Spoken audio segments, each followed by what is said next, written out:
let's talk about Red Rising because, oh boy, do I have a lot to say about this book. um, we'll get into it. I would say it's very enjoyable and it's very easy to read. I finished it in 3 sittings, which for me is very quick, and I have no qualms about moving on to the second book and then the third. But this series is hilariously generic. Like, truly, this book does not have a single creative idea. It feels like Pierce Brown found like an AI, like a bot, and fed it every 2010s teen sci fi dystopian franchise, and this is what it spat out. Because you could chalk every single sequence of events to some other popular book series. It was that, like, cut and paste. And I still didn't mind it, because bottom line, the books are entertaining. Like, I enjoy the world of Red Rising, but does the world feel like a recycled chimera of several other worlds? Yes, yes, it does. Would you be shocked if I told you that it takes place in a hierarchical world with different factions? And the factions are named after colours. I know, right? Groundbreaking. Would you be even more stupefied if I told you that there is an established government that is secretly corrupt? Whoa. I mean, that's never been done before. What if I then told you that our main character is a bottom feeder in one of the absolute lowest of the low ranks? He is a red, and then has to like dress himself up as one of the higher ranks and is a fish out of water, goes to a grueling academy type environment where he has to, you know, come into his own and rise to the occasion. Well, that's the creativity's off the charts. I can't think of a single book that's ever done that before. And if I told you that the main character's future love interest, they have an intimate moment together in a cave where they're both vulnerable and have to look after one another, I mean, that just, I can't think of anything.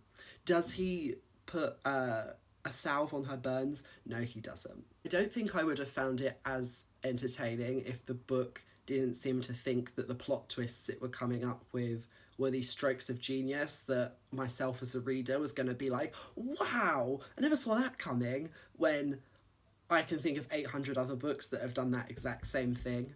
And I understand, like, is there such a thing as an original idea anymore? Am I being overly critical for expecting this very modern sci fi book to, you know, have its own niche in world building? Sure. But it did make me laugh regardless. There's a moment where, so our main character Darrow, because he's a red, he spent his entire life underground in the mines because they're using the mines to excavate this helium isotope, which I think is the sort of key to terraforming Mars. Oh, the whole book is on Mars, by the way. And they need that to make Mars more habitable, to give it an atmosphere so that people from Earth can migrate and live there. But of course, it's all a lie. The government is keeping the Reds in subservience underground when actually there is a whole society of privileged golds and other colours all living on the surface. And the book thinks it is such a slam dunk, that it's such an ace in the hole. Like, oh, you're not going to believe this twist. It's like, mama, this twist is no different to Wool. Is it Hugh Howey who wrote that book, Wool, like the Wool trilogy? That's the same premise, which is also the same premise as The Penultimate Truth, that Philip K. Dick book, which is also a whole community living underground, being fed this lie that they can't go up to the surface, which again is just a copy of H.G. Wells' The Time Machine, which is where society is split up into factions that live some underground, some above ground, and over time evolution has caused them to diverge into separate species. It's like, we have seen this idea be done to death, okay? I'm not brand new. I know what you're doing here, okay? And it's not creative. It's entertaining, sure, that you find it creative at least. And I still find your book a fun read, but come on. Come on now. And I don't think anyone, the ironic thing as well is I don't think anyone has done justice to H.G. Wells, who was probably the original creator of this trope.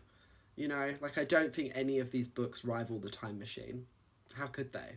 The strange thing as well about Red Rising is that it's a sci-fi series, but it feels like it's only about 5% sci-fi. I mean, I am just judging it off of the first book, but in this book, the first 100 pages, it's like, oh, okay, it's a bit spacey. We're on Mars.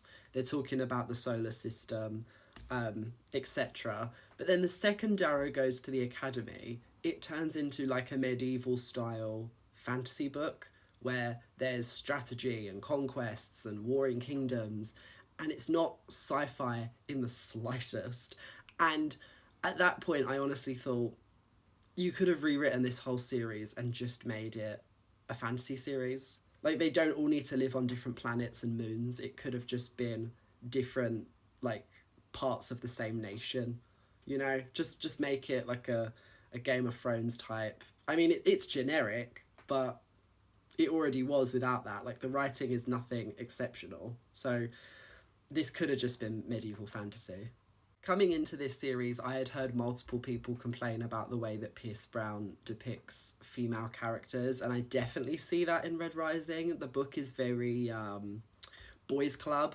Like, everyone who is successful is like a male character. All of the females are very secondary. Like, even Mustang, who's like the main sort of love interest for Darrow, she's not really like a strong independent female character. All of the women are sort of ogled and objectified. And at one point as well, there's like two male characters that are caught sleeping together, and it's played up for a joke. I'm like, isn't this supposed to be set in the future? Why is the sheer notion of two men, you know, sleeping together hilarious? I was like, okay, Pierce Brown, sure, go off. But yeah, hopefully the successive books, like, I mean, I've got Golden Sun right here. Hopefully it gives us some more outspoken, interesting female characters, and the narrative is less heteronormative, because it was very like, oh, we're men, we're masculine, we fight wars, we eat meat, we're like, it's like, okay. Okay. I also have a hard time trying to figure out what Pierce Brown is trying to tell us with this series, because he has created a world where there are deep inequalities woven into the society, which, sure, but I can't compare this to the real world, because it has gotten to the point now where the different classes are actually different species, and so they are genuinely different. Like, it doesn't feel comparable. Like, Red, Darrow, undergoes such an intense physical and mental change to become a gold so that he can fit into the high society of it all.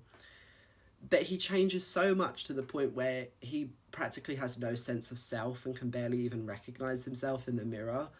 So it's like, well, in that sense, there isn't equality there, is there? Like, the whole point of what's going on in our world is that a white person is no better than a black person.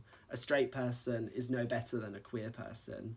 So the message should have been that Darrow didn't really need to change that much to fit in, but it seems like he went under a life-threatening procedure just so that he could acclimatise to the golds, in which case, like, clearly they aren't equal then. I don't know, it felt a bit muddy for me. But yes, that was Red Rising. I will be reading the rest of this Gory Damn series. However, I do not think this is going to be one for the record books. You know, I don't think years and years from now I'll be like, oh, remember Red Rising? You know, it's fine. Like, it's perfectly nice YA sci-fi, but really fantasy. Yeah, sure.